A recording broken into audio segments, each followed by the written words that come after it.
Bonjour à toutes et à tous et bienvenue à cette suite de tutoriels qui vise à explorer et coder des services web. Des services web qui seront utilisés pour nos applications web, pour nos applications mobiles et éventuellement du business à business.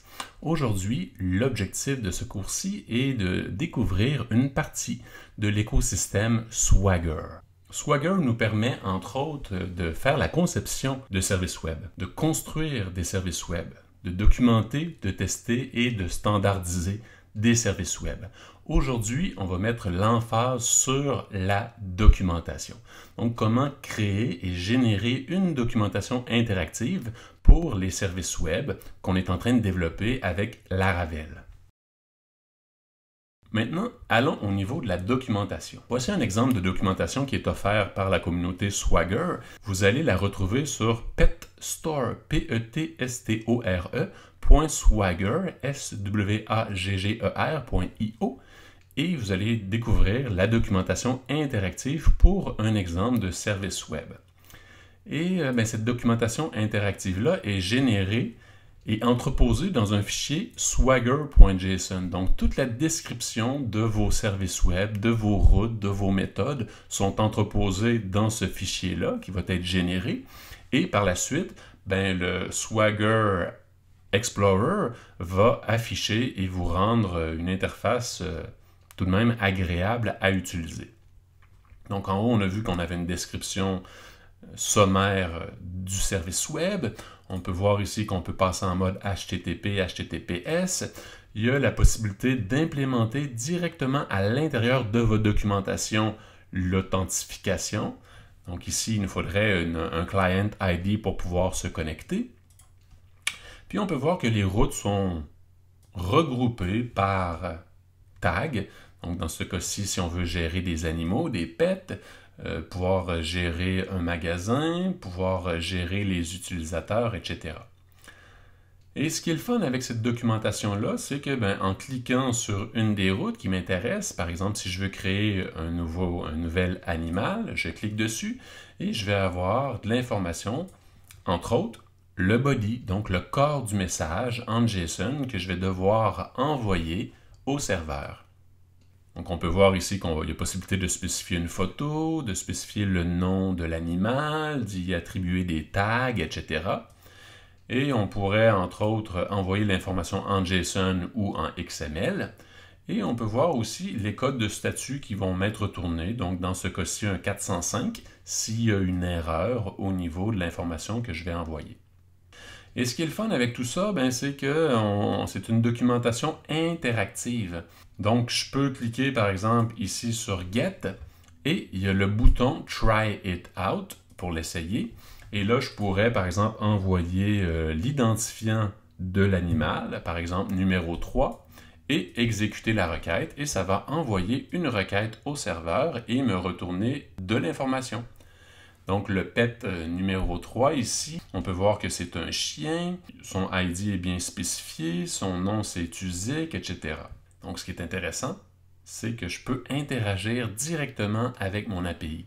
Et si je veux recevoir une requête en JSON et que mon serveur le supporte, je pourrais renvoyer la requête et obtenir les informations en JSON.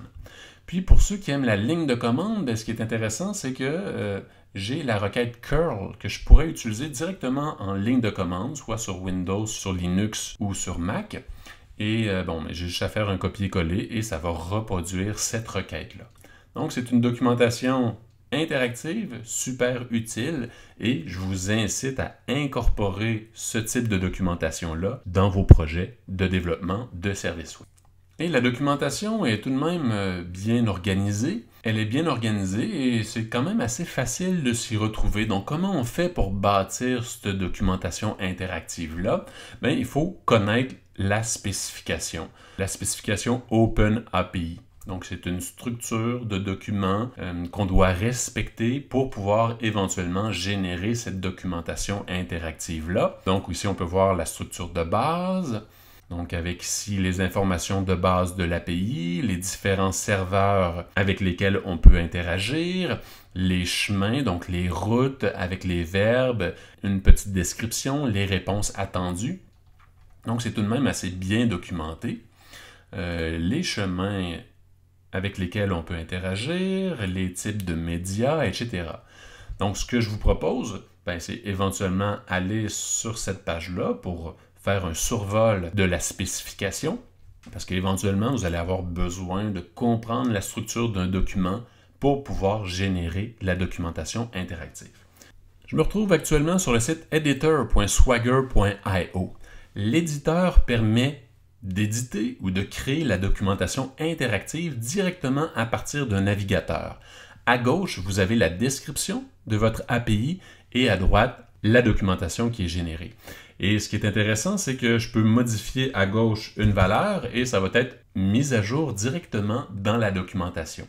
Donc c'est très intéressant parce qu'on peut voir directement le résultat dans votre fenêtre de navigateur. Si je fais des erreurs, la documentation me dit qu'il y a une erreur dans mon format de fichier et va m'aider à réparer cette erreur-là. Et ce que je peux voir aussi, c'est que le annuler fonctionne aussi, donc je peux revenir en arrière. Donc ça, c'est une des premières solutions offertes, tout de même assez intéressante. Vous pouvez utiliser l'éditeur en ligne ou l'installer sur votre poste localement. Une autre option qui s'offre à vous, c'est de pouvoir écrire la documentation à même votre code PHP grâce aux annotations. On peut voir ici qu'il y a plusieurs packages ou plusieurs projets qui permettent de faire ça. Et celui que je vous présente aujourd'hui, c'est le L5-Swagger, qui est quand même assez apprécié par la communauté. Et pour l'installer, finalement, qu'est-ce qu'il faut faire? C'est utiliser Composer, require, et lancer la commande. Et ça va ajouter les dépendances. Puis par la suite, on doit lancer une commande qui va nous permettre de publier des assets comme le fichier HTML de l'explorateur Swagger, le fichier JavaScript et CSS, etc. Puis après ça, on est prêt à utiliser les annotations directement dans notre code source. Et ça a l'air de quoi ces annotations-là? Encore une fois, je me retrouve sur le projet L5 Swagger dans la section Test Storage Annotation et ça ressemble à ça tout simplement.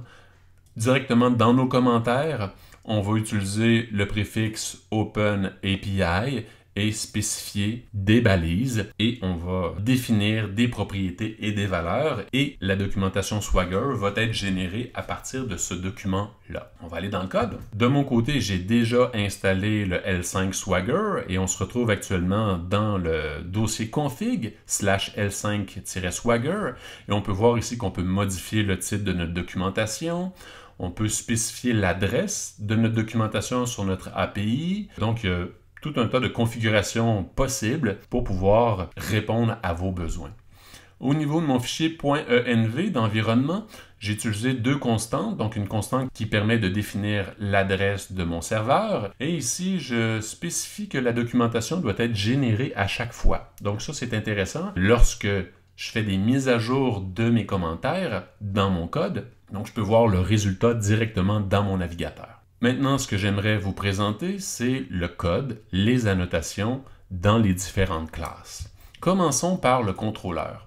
Au niveau du contrôleur de base, dans le fichier /app/http/controllers/controller.php, je vais définir des informations de base pour ma documentation.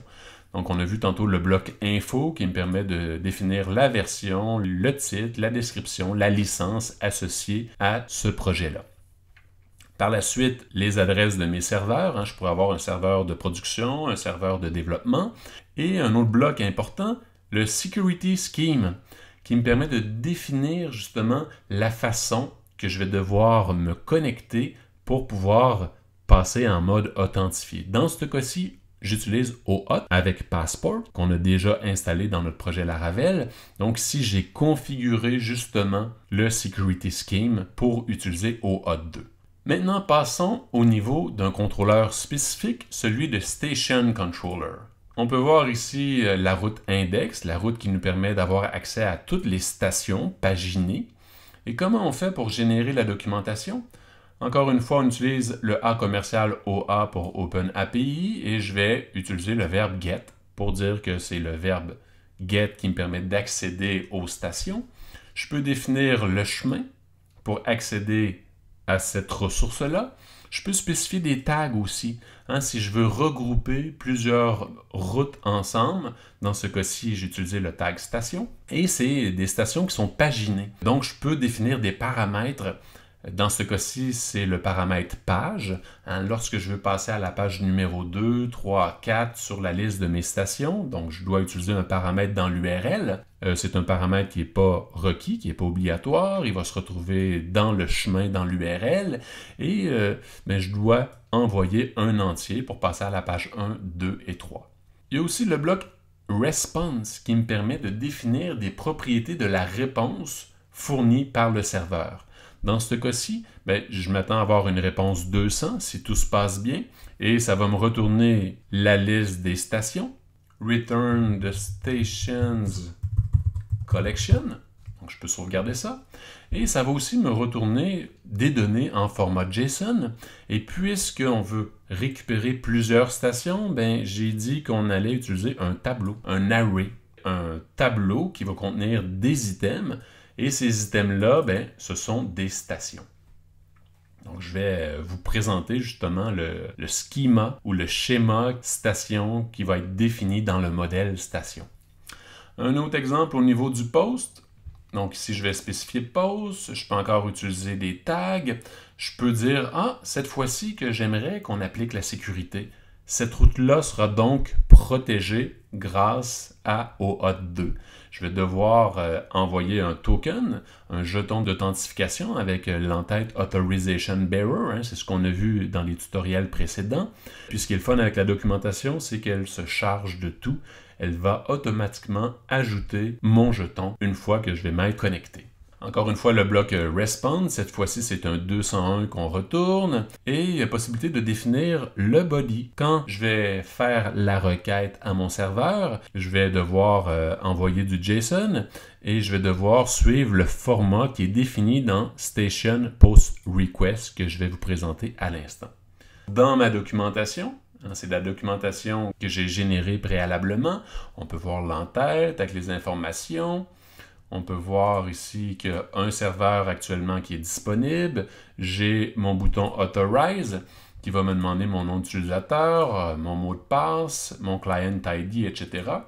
Et si je sors de là, je vais voir mes deux routes. Donc, une route GET avec les informations que je viens de vous présenter, le numéro de page, la réponse, on s'attend à avoir un 200. Et lorsque je vais faire un post, encore une fois, il n'y a pas de paramètre dans ce cas-ci, mais si je veux pouvoir créer une nouvelle station, je vais devoir fournir le nom de la station et le titre de la station qui sont des champs obligatoires. Et le code de statut retourné sera un 201.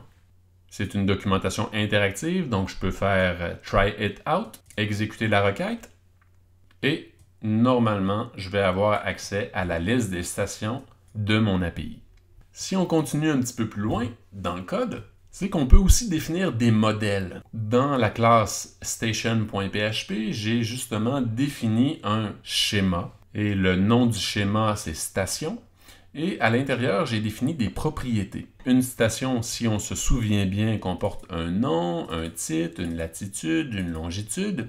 Et ce qu'on peut voir ici, c'est que pour chaque propriété, il y a possibilité de définir le nom, le type et une courte description. Donc, c'est tout ce qu'il y a à l'intérieur de mon modèle station. Avec ça, si on retourne, on peut voir aussi tous les modèles en bas de page. Ici, dans la section schéma, si je clique sur station, je vais voir la structure qui a été définie dans ma documentation. Donc, le nom, le titre, la latitude, la longitude, avec les différentes descriptions et les types requis. Donc ça va permettre à un utilisateur de savoir qu'est-ce qui va être retourné par le serveur. Puis aussi, il y a le post request. Si on se souvient ici, c'est une description qui me permet de définir des règles de validation lorsque je vais créer une nouvelle station. Donc cette station-là a un nom, une description, une latitude, longitude et un user ID. Au niveau du post request, je peux utiliser schema, définir le nom d'un schéma et de définir encore une fois des propriétés. Faisons le test. Puisque j'ai activé la génération automatique, je peux revenir ici. Et si on est rendu à la version 1.0.2, je sauvegarde mon code, je retourne dans la documentation interactive, j'actualise la page et on peut voir ici qu'on est à la version 1.0.1 et en actualisant, la documentation va être régénérée. Donc à la version 1.0.2 et éventuellement, le travail que je vous demande, c'est d'ajouter différentes routes. Toutes les routes que vous allez avoir créées, on veut les documenter. On veut que ce soit facile pour les développeurs qui vont utiliser vos services web de se repérer dans tous ces services-là. Et ma dernière démonstration, c'est au niveau du bloc Authorize. Si je clique sur Authorize, encore une fois, on peut voir que c'est le Security Scheme que j'ai défini préalablement. On utilise OAuth 2 et on veut se connecter avec un password grant. Je vais donc utiliser le nom d'utilisateur qui est défini dans mes données de test avec le mot de passe qui est admin. Je vais vouloir aussi utiliser le client ID et le client secret qui est accessible justement en ligne de commande. On va y aller tout de suite parce que je trouve ça intéressant de pouvoir y accéder. J'ouvre un terminal, je vais taper php-artisan passport install. Donc ici, le résultat, c'est mes clients qui ont été créés au niveau de Passport. Donc on a un accès personnel et on a un accès par mot de passe. Et ce qu'on peut voir, c'est que ici, le client ID est rendu à 8. Donc je peux faire un copier-coller de ça ici, le mettre là. Et on peut voir la clé secrète du client ici. Je vais faire un copier-coller et je vais l'injecter ici. Donc, Passport Install, la commande nous permet d'installer et de créer des clients automatiquement. Puis si on veut créer de nouveaux clients, on peut utiliser la commande -force. Mais si on la lance directement comme ça, on va tout simplement avoir accès aux clients qui sont dans la base de données. Donc, je vais m'autoriser. Et on peut voir que le tout a fonctionné et que je suis maintenant connecté en tant qu'administrateur. Je vais faire Close. Et ici, j'ai une route qui est protégée. On peut voir le cadenas. Et maintenant, je suis authentifié. Je suis authentifié et je peux même lancer une requête. Je vais faire Try it out. Ici, je pourrais modifier la valeur de ma station. Je vais utiliser aussi la latitude et la longitude. Et là, ça ne fonctionnera peut-être pas. Mais ce que je vais trouver intéressant, par exemple, c'est juste de vérifier que mon jeton est bien envoyé. Donc, je vais faire bouton droit, inspecter. Je vais aller dans la section Network. Et ici, lorsque je vais cliquer sur Exécuter, ma requête va être lancée. Et on peut voir que ça me retourne un code d'erreur, un 422. Je vais agrandir ça, puis on va explorer quelque peu cette requête-là. Ce qui est important pour moi, c'est de voir que j'ai une réponse du serveur, parfait. Mais j'ai aussi une requête qui a été envoyée au serveur web. Et ce qu'on peut voir, c'est que l'entête Authorization Bearer est bien présente. Et ça, c'est la preuve que je me suis bien connecté et que la documentation utilise le jeton convenablement pour faire des requêtes au serveur. Et la réponse du serveur, dans ce cas-ci, c'est que je devrais spécifier un User ID. Donc, on pourrait l'ajouter. Puis là, ça, c'est pas la dernière version du code. Éventuellement, on ne devrait pas utiliser de User ID directement là-dedans. On devrait utiliser Passport au niveau de notre code pour récupérer le User ID. Si je lance la requête de nouveau, on peut voir que la station a bel et bien été créée et que ça fonctionne. Donc, les informations de la station me sont retournées convenablement. Et dernier test, si je me déconnecte, je crois qu'il y a la possibilité ici de cliquer sur Authorize, de faire un logout et de relancer encore une fois la requête. Et c'est rouge, et le message m'indique que je ne suis pas authentifié, et si je veux faire cette requête-là, je vais devoir m'authentifier. Donc c'est tout pour cette démonstration-là. J'espère que vous avez apprécié, que vous allez utiliser Swagger, qui est un outil exceptionnel pour générer de la documentation interactive. Ce que je vais faire, c'est que je vais créer un petit article de blog sur atomrace.com et je vais tout simplement y ajouter, y déposer le code que je vous ai présenté ici avec les annotations nécessaires au niveau du contrôleur, au niveau du station controller, au niveau de vos modèles et vos post requests. Et avec ça, si vous installez l'outil L5-Swagger, vous allez être en mesure de pouvoir générer la documentation interactive. Pour terminer, je vous invite à vous inscrire à la chaîne Atom Race sur YouTube. Vous n'avez qu'à chercher Atom Race dans le moteur de recherche. Vous allez tomber sur la page officielle. Vous pouvez cliquer sur Subscribe pour vous inscrire et la petite cloche pour être notifié lorsque de nouvelles vidéos seront disponibles.